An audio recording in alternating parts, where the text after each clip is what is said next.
Let us open our Bible on Proverbs 15, verse 16. Praise the Lord. Better is a little with the fear of the Lord than great treasure and trouble therewith. All right. So, napaka-importante itong fear of the Lord, regardless kaunti man ang ating natatamo sa ating buhay sa sanglibutang ito. But nagkakaroon pa rin ng magandang sitwasyon o status pag mitakot ka sa Panginoon. Bakit? Sinabi diyan, better is little with the fear of the Lord than great treasure and trouble therewith. Anuhin mo man yung great treasure, but there is trouble. Bakit? Imbis na great treasure, may trouble. Because that might be ill-gotten wealth, that might be robbed by the one na nagkaroon ng maraming great treasure, or it might be done by wrong way para lang makamtan. So may trouble ka talaga. Kakaroon ka talaga ng trouble.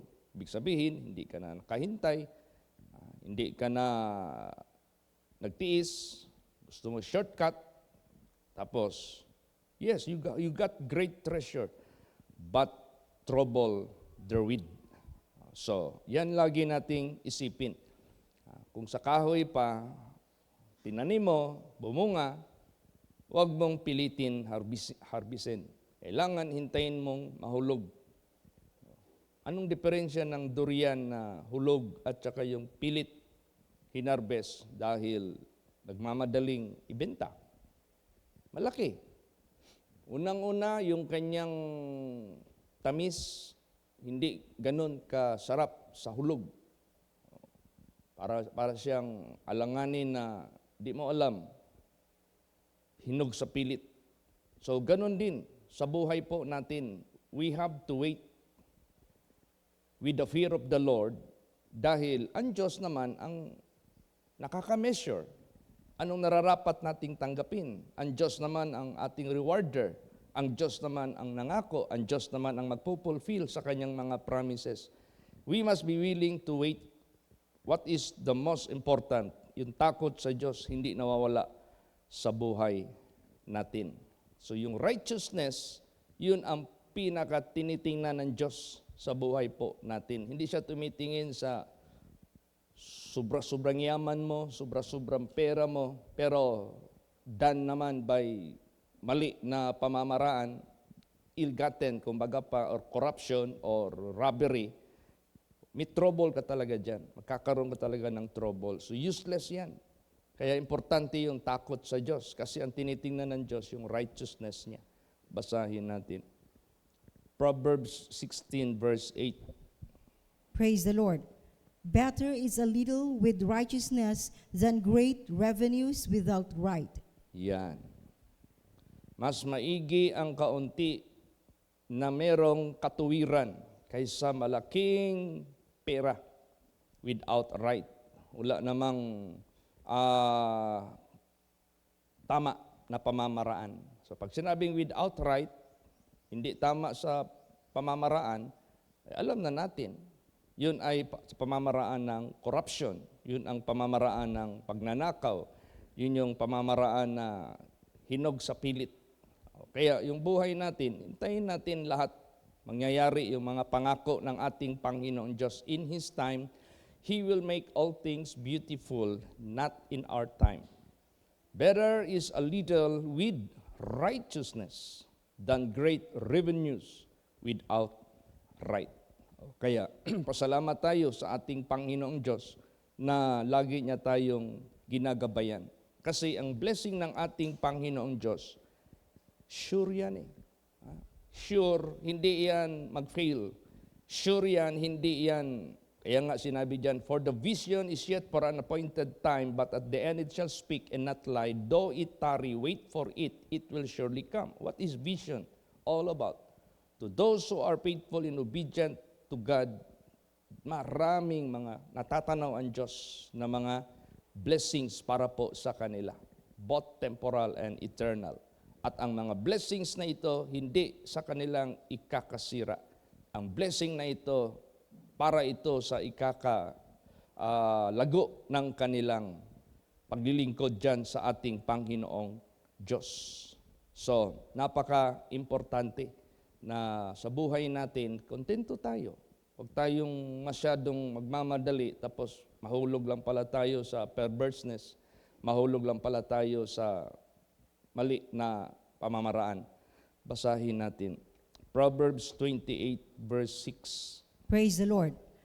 Better is the poor that walketh in his righteousness than he that is perverse in his ways, though he be rich. Yan.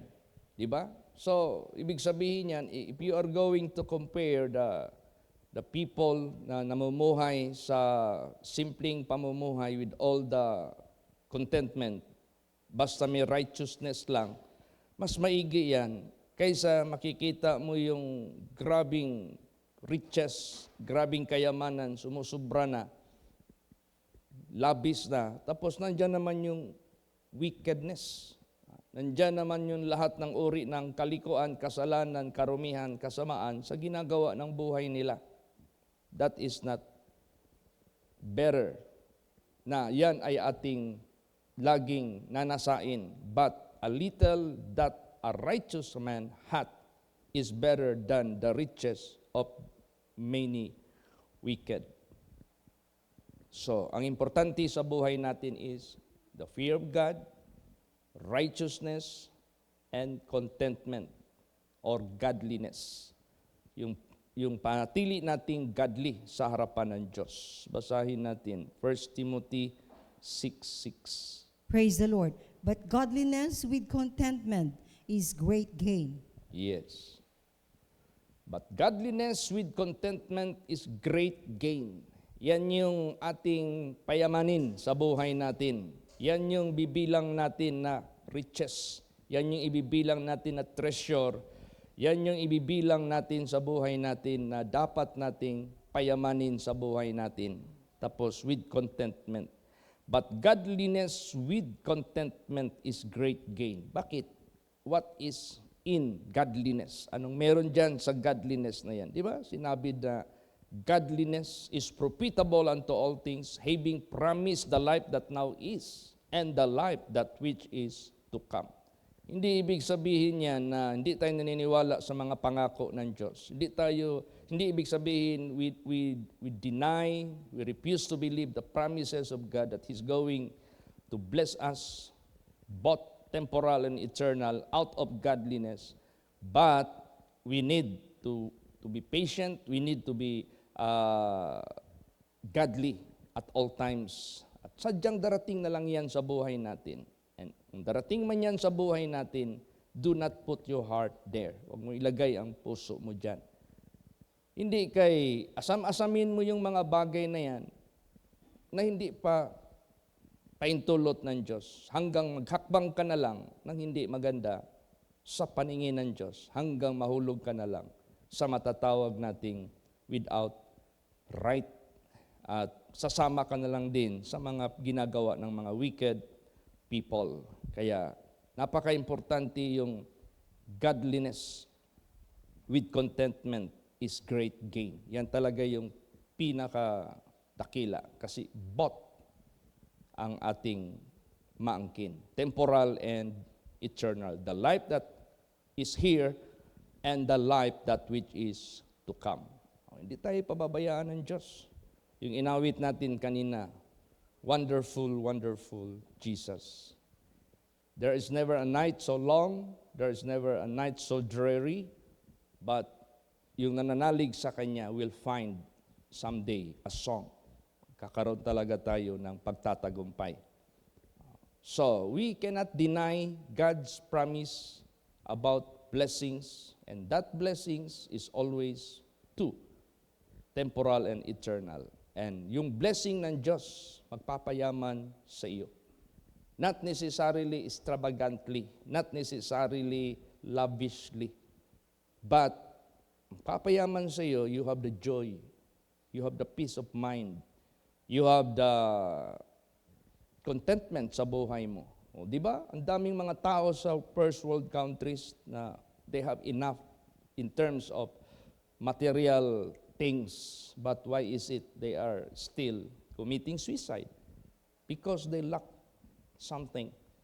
And that lack is no other than the living God. So, pag wala kang Diyos, wala kang righteousness, wala kang fear of God, bakante ang iyong isip, ang iyong puso. Hindi ka satisfied sa buhay mo. You are always longing for something. You are always looking for something na hindi mo naman nakikita. Until hindi mo maintindihan yung buhay mo, you are not being satisfied with all the literal material riches. Hindi pala sila makapagbigay sa iyo ng satisfaction. Then, until such time, sabihin mo na lang, my life is so boring. My life is so matawag natin na useless.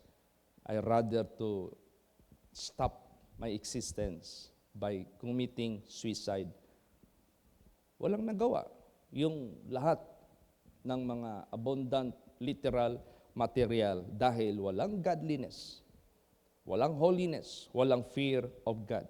Samantalang may godliness ka, may fear of God ka, may holiness ka, may obedience ka sa ating Panginoong Diyos, you have always the happiness. You have always the contentment. You have always peace sa buhay mo.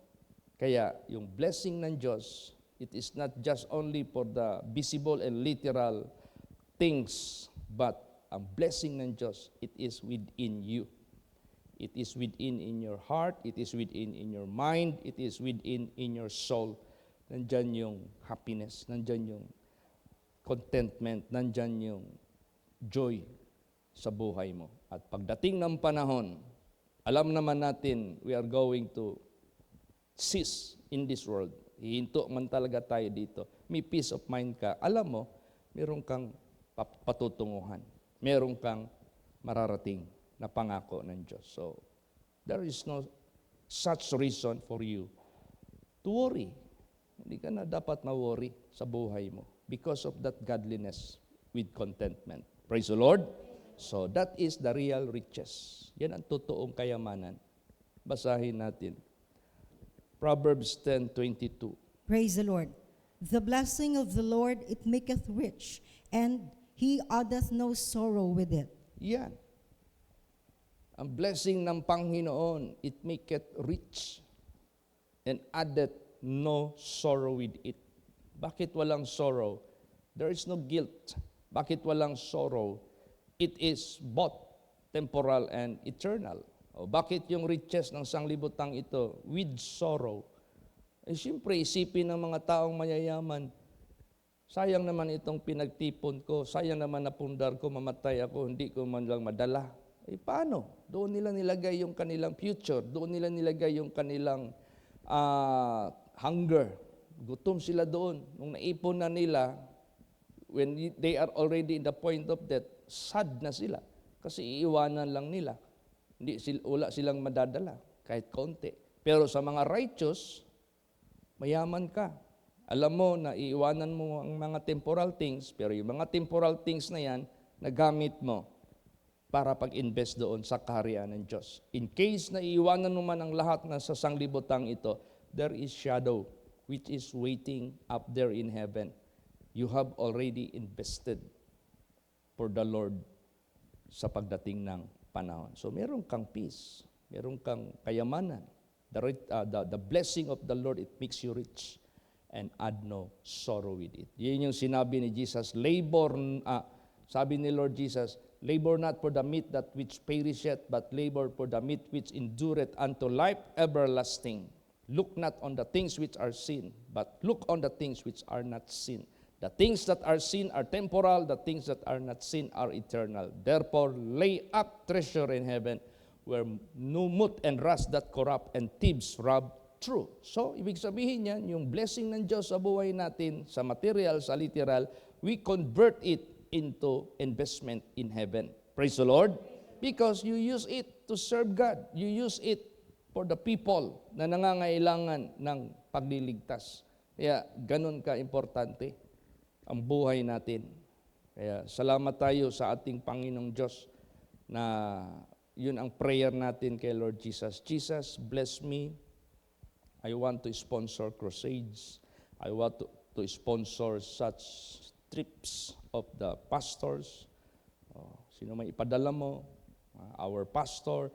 Lord Jesus, sometimes when I listen to his preaching, he will be going somewhere. Lord, bless me. I want to sponsor it. That is investment. Praise the Lord. Ganon din sa buhay namin. Whatever blessing we acquire from the Lord, meron din kaming mga projects na, Lord, these blessings is intended for our trip. This blessing is intended to reach out those people who are, yung bang meron tayong nakaset up sa isip, sa puso natin, out of all, gi-bless tayo ni Lord Jesus Christ. Mag-isip na naman tayo doon sa iba. Mag-isip na naman tayo doon sa ating ma-reach out para sa ganun. After nagawa natin yung ating bahay for the accommodation, pagkatapos niyan, kompleto na tayo, ang isipin na naman natin, yung panglabas na naman. Paano natin ma-sponsoran yung ating mga pangangailangan? Projects natin yan. Yung blessing ng ating Panginoon Diyos, hindi na yan mahihinto. Then we are doing it, investment up in heaven. Praise the Lord. Tayo, ganun po. Yun ang riches ng blessing ng Diyos sa buhay natin. Add no sorrow.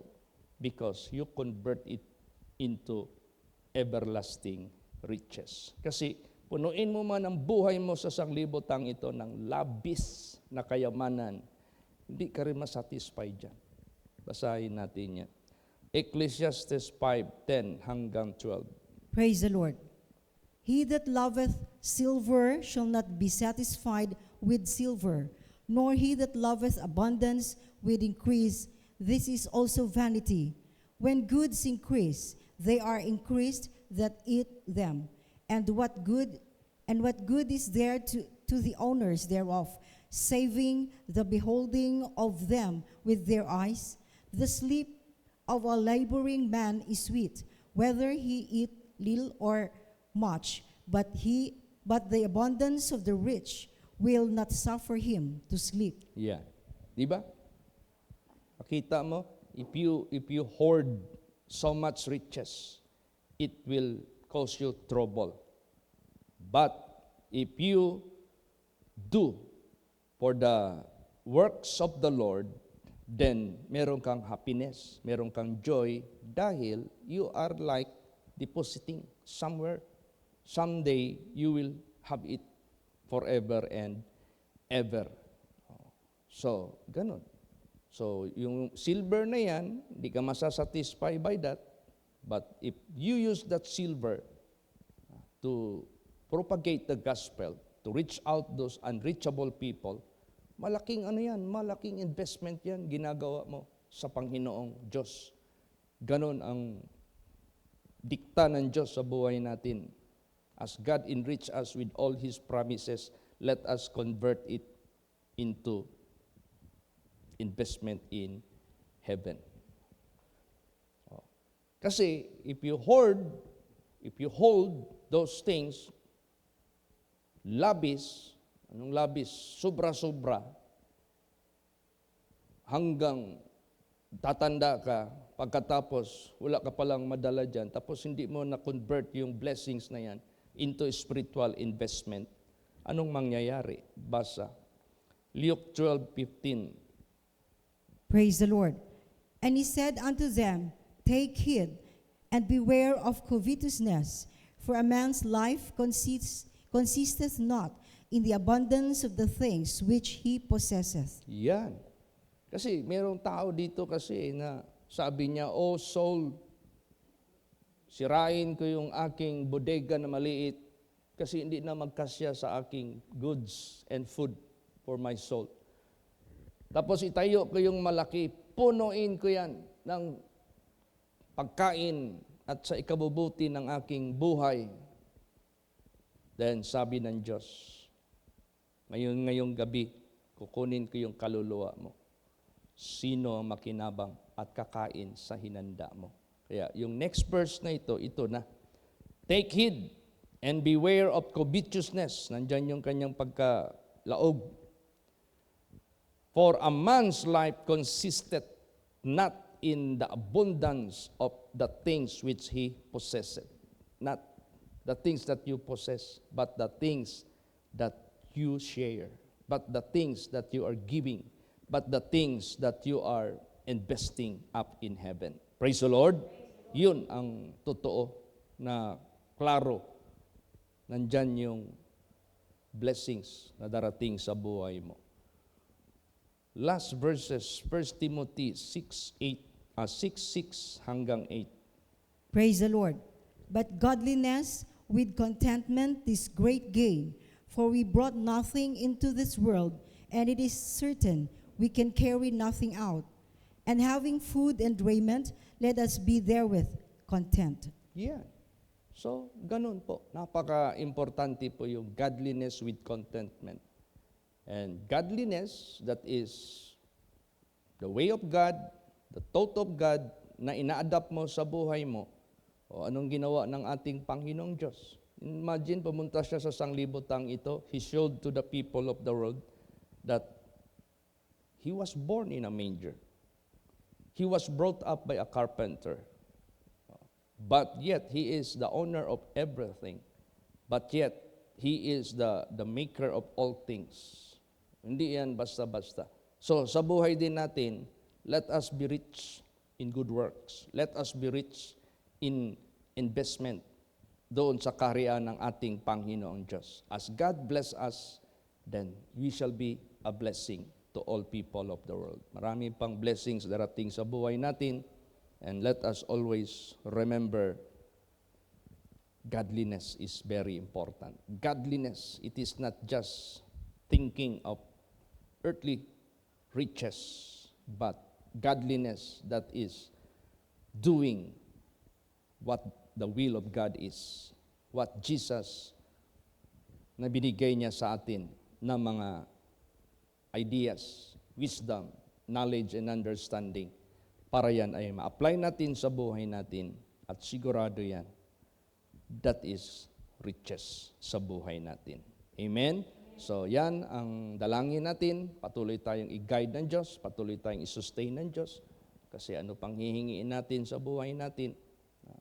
God provide everything for a purpose. God provide everything for a reason. And there is no such any reason but to serve others, to reach others, and to give more for the work of the Lord. Praise the Lord. Magsitayo po ang lahat. Let us all pray. Hallelujah.